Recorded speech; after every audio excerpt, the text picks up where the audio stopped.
Hello ladies and gentlemen, welcome to my hero build series. I am Sylphin.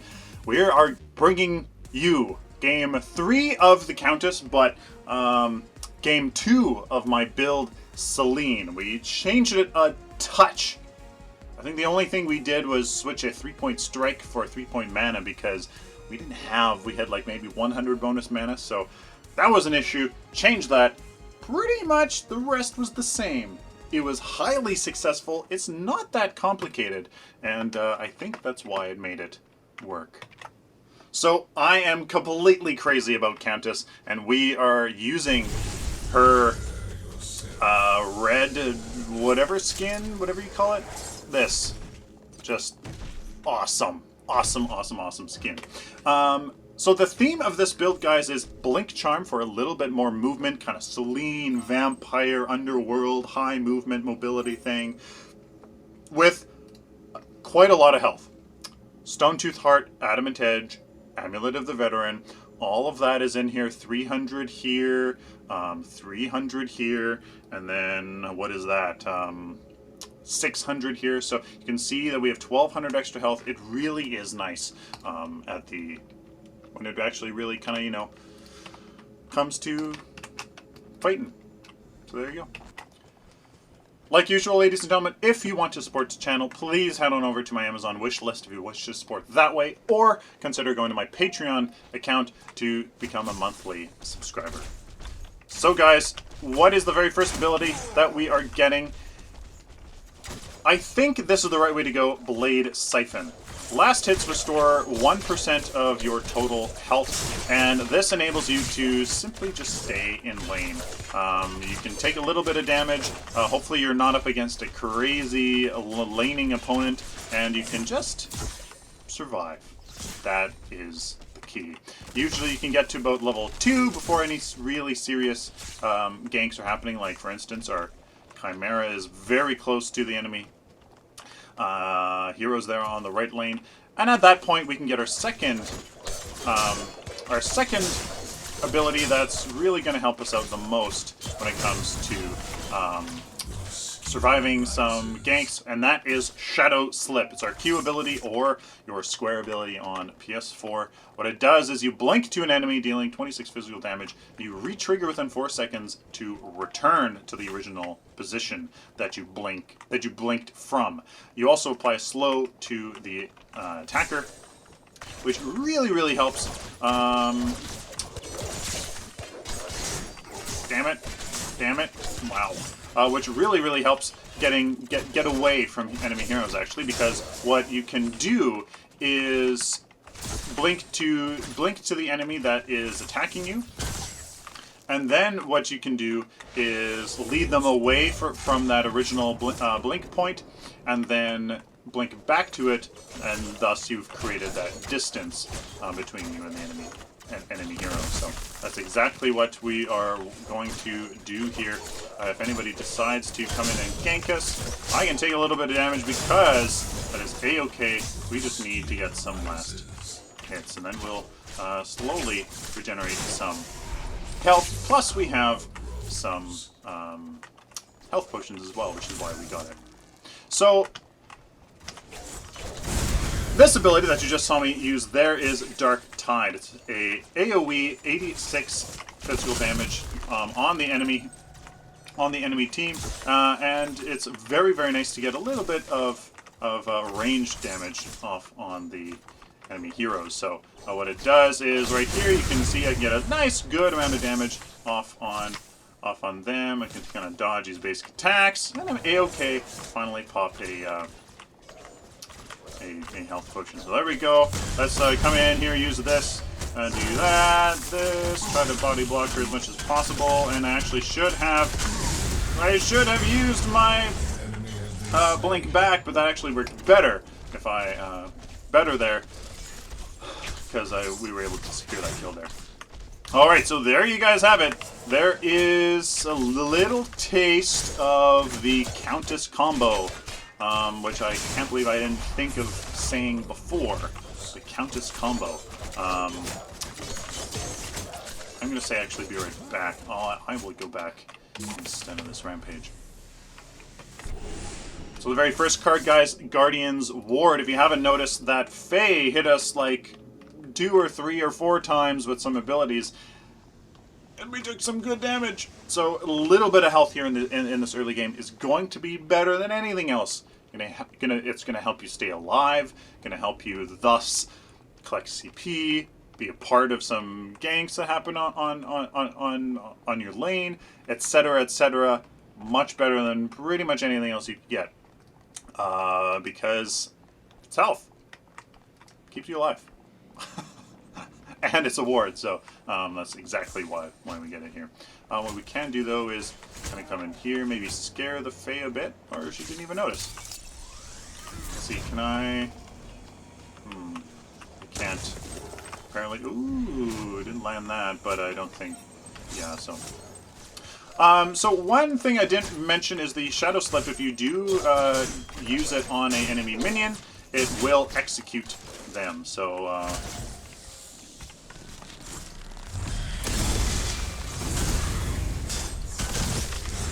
And we're going to go back. There is a little taste of the combo, ladies and gentlemen. It's your Shadow Slip into your Blade Siphon, into your Dark Tide, into a reactivated Shadow Slip. That is exactly what you want in order to get that burst combo off on the enemy team and get out of there safely after that. The key is that you're going to do this because some are low and can really help with some last hits here. Dang it! No. Oh, there we go. So what it will do is activate pretty much instantaneously. It'll pretty much happen instantaneously. I'm not sure if it's a bug, but Blade Siphon is applied incredibly quickly, and you can use that to your advantage. You just really, use your Blade Siphon, use your Shadow Slip right into your Blade Siphon, like, instantaneously, and then that makes you able to pretty much use your Dark Tide as if that hero, as if you hadn't even used your Blade Siphon at all. Like, it's really quite surprising. And these last hits, as you can see, have really helped us stay nice and healthy here in this left lane. We are upgrading the Blade Siphon as much as possible because every time you upgrade it, it increases how much health you get per enemy killed. 1, 2, 3, and 4 health percentage per kill. So we're gonna... Oh, damn it. That was on a minion. So that problem exists, and you should be aware of it. Minions are selectable, and yeah, it hurts. So it really hurts your mana pool if you didn't notice, because oh boy, is she a mana thirsty. We're gonna keep going here for our Blade Siphon. Ooh, we did see the ward there. Particularly, yes, there's that enemy rampage as well. So her final ability that we got here was Feast. Leap to targeted enemy hero, stun for for about a second and a half, and then I thought that would kill a little bit more of those guys than usual, but we're gonna stop them right here. Do the Blade Siphon. There we go. Ooh, that hurts. Oh, jeez. Wow. I would have gone in if he hit that. Boulder, but so that's not what you want. You don't want to be caught out as a Countess. Crowd control is your enemy for sure, because you want to be the one controlling them and not them you. This rampage is probably a little bit too healthy for me to do anything against. Oh, he doesn't have any health things though. I'm looking for a little opportunity here. I don't want to waste my... Okay, let's go in on this Fae like crazy. And there we go. Hey. Bam, Can we please kill him? No. And I think that's going to be the death for me. Yeah. So, hey, we at least secured one kill there, 1 for 1. In that left lane. Let's see what our friendly Rampage can do. Not much. And the enemy team does get the bonus there. The right lane didn't go as well. That very first engagement there where Faye got me and the Rampage got me in that first stun. That hurt. Now we're going to a Fountain Spike. So what it has is 1 point of mana. That is what we want, and with 1 upgrade in it as well. So we really, really help sustain. As you saw there in that left lane, I did 2 of my big combinations, and I was out of mana. So mana very, very important here in this early game, even in the mid game as well. So we have switched sides here in the right lane, and we're up against a Decker and a Murdoch. That's my chance here, ladies and gentlemen. Going, okay, Noopers! And very good job on that Murdoch's part. So I didn't get to use my ultimate there, which would have completed the... Ooh, no, retreat. Oh, there. Which would have completed that combo. But that Murdoch is somebody that's going to have a very easy time hitting us back, interrupting our combo. So against somebody like Murdoch, oh, I thought I could get away from that. That was really stupid. I shouldn't have done that at all. That was really stupid. Oh, very nicely done. We're just going to have to sit here and take it. Really not much we're going to do here. I'm going to use my everything on this Rampage and try to get back. The silly thing that the enemy Murdoch did, though, was he used to snipe like way a long time ago. And, oh, very nice job. Very nice job, very nice job. Gonna get back in time, I can. Oh boy, and he misses. Woo! Boy! He is so stressful, and that Murdoch, though, is going to have his damn snipe, so I have to be really careful. I have to be really careful here. He did use it about less than a minute ago, so I don't know if... yeah, I don't know. This Chimera, though. I need you. This Murdoch. I'm going to go back here. They shouldn't be able to push that tower that quickly. So, alright, so let's get this Fountain Strike up, and then our Blink Charm is after this. So here's this Blink Charm, getting rid of this Strike token and the Health token. There we go. So as you can see, that Blink Charm would have been excellent for that Decker's fence.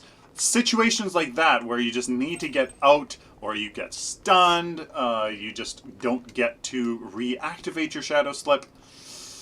You need it. Being a squishy, you can just stay alive, re-engage from another side, etc., etc. Stuff like that. So, Blue, you need to get away because the Murdoch will have his... I'm going to use this to assassinate the minion wave, make sure that they don't get that much damage. There we go. So there is a very good use of the Shadow Slip if you do use it to...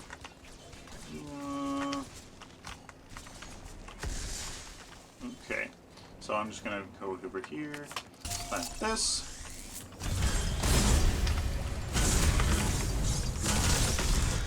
Go back here, and there we go. I didn't get to use my ultimate there, which is actually a little bit okay. So we can actually just come back and do it again.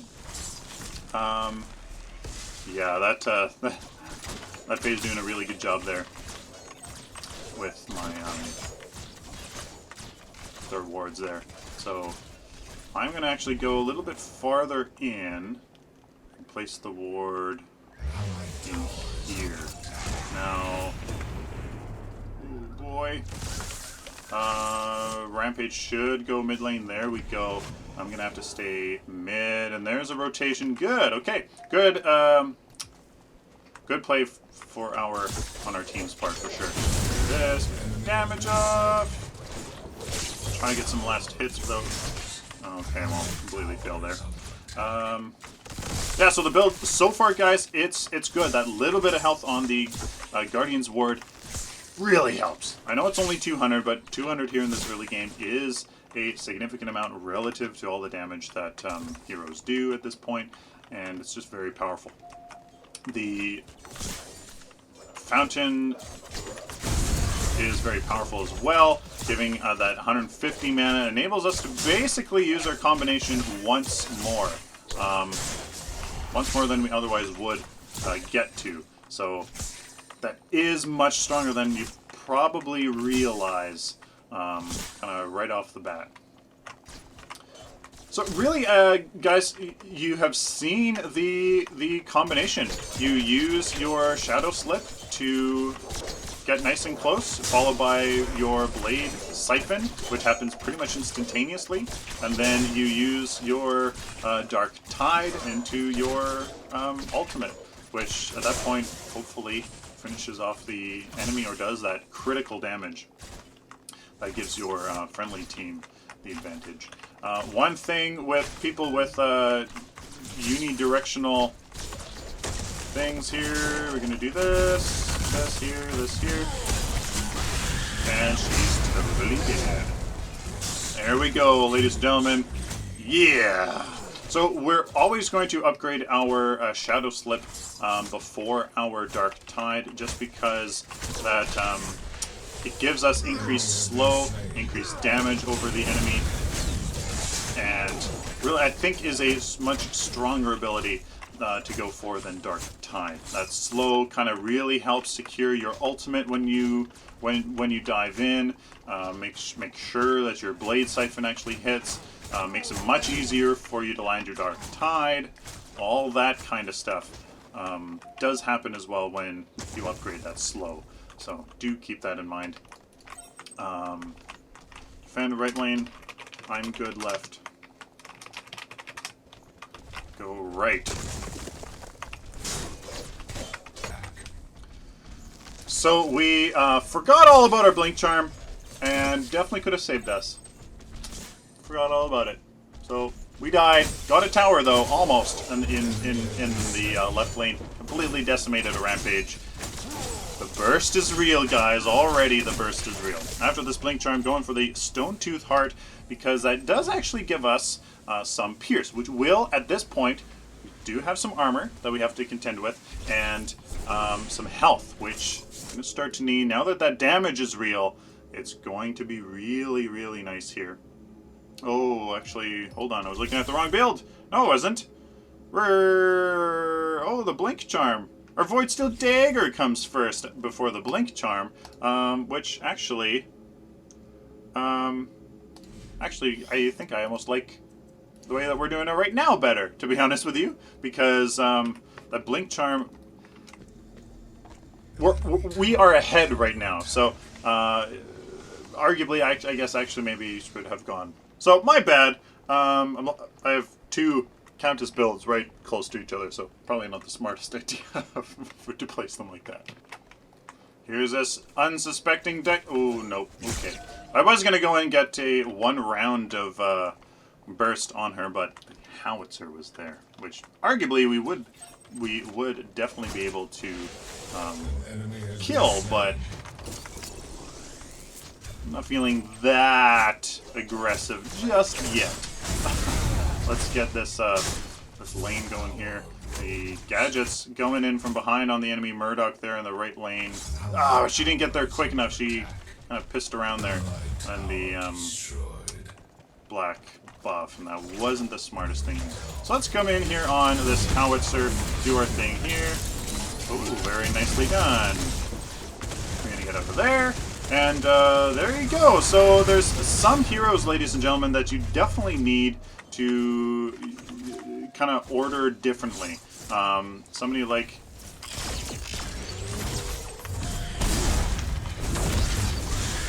force her to do this. Here we go. And she's nice and gonna blink out. Hello, boo. Probably weren't expecting that.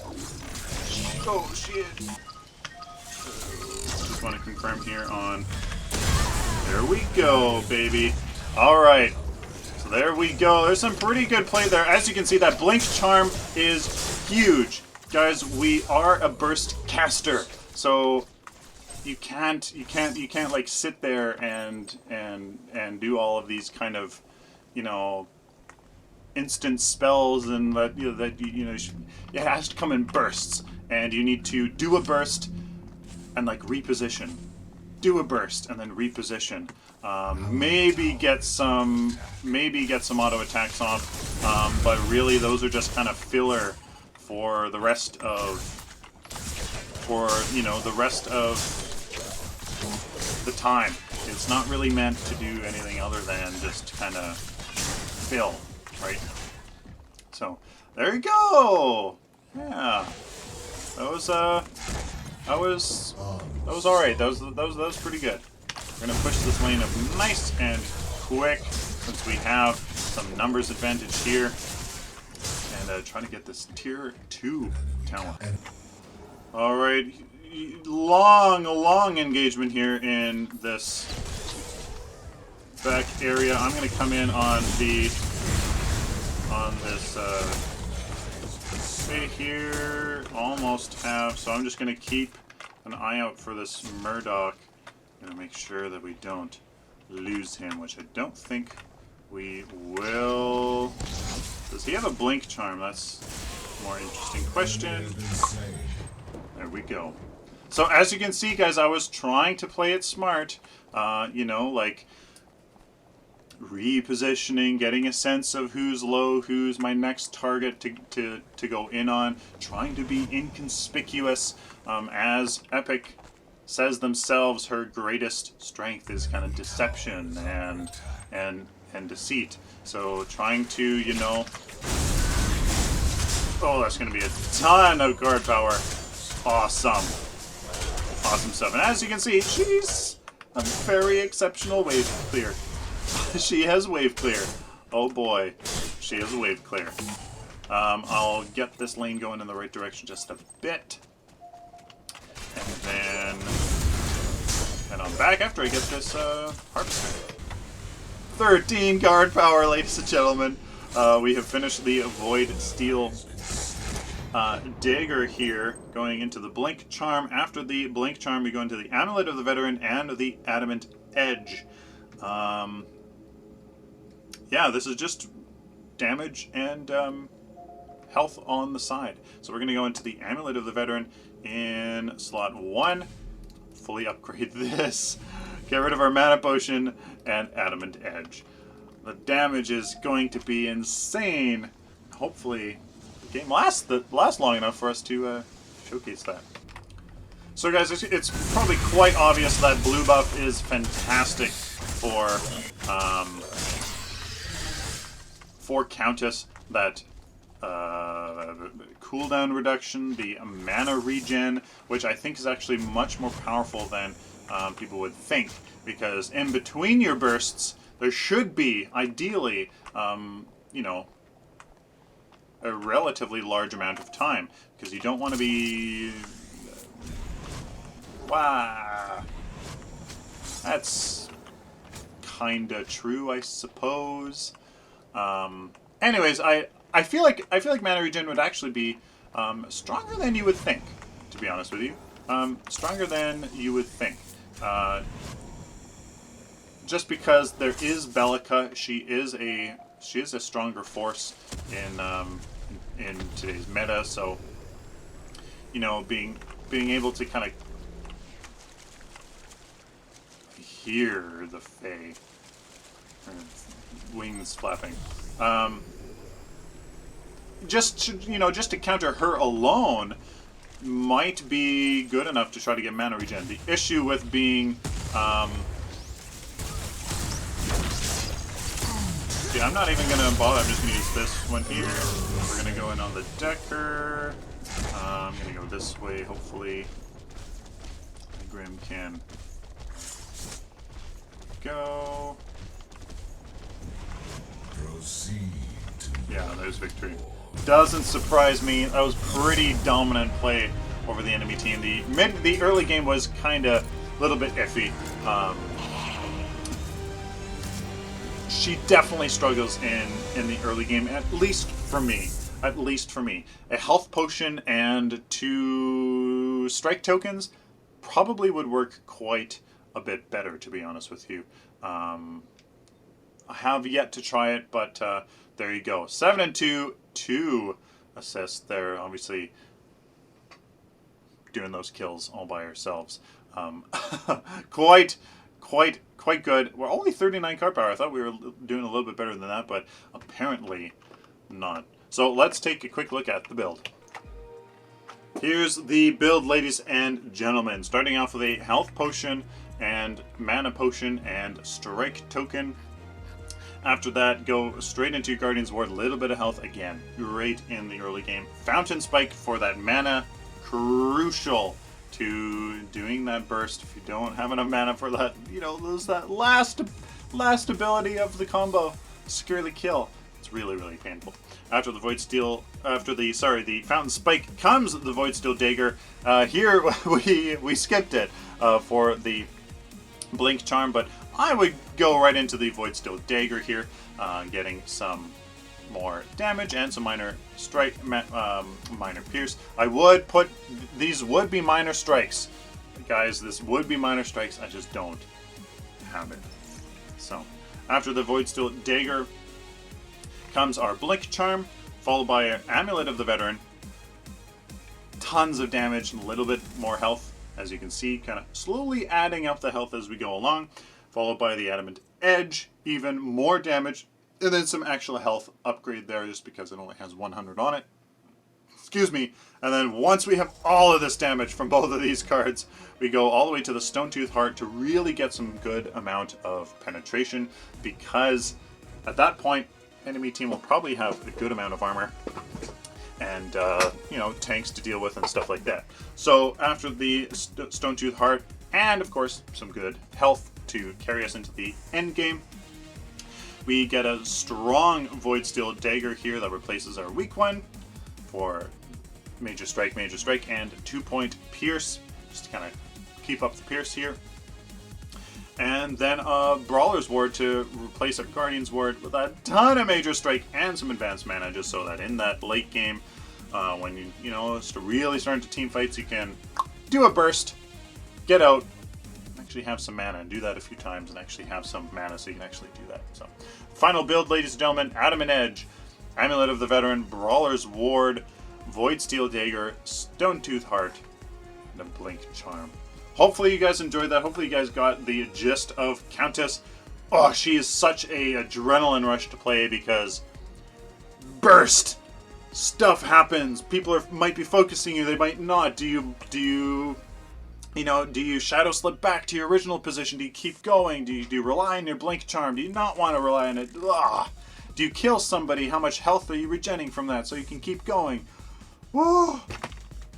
Crazy. Please like the video if you like it. Dislike it if you dislike. Leave a comment down below. What do you guys think of the Countess? What do you think of this build? How do you see she played best? Please subscribe. If you like this content, found it useful, please subscribe so I can do it for you later. Like always, guys, until next time, stay optimistic and positive.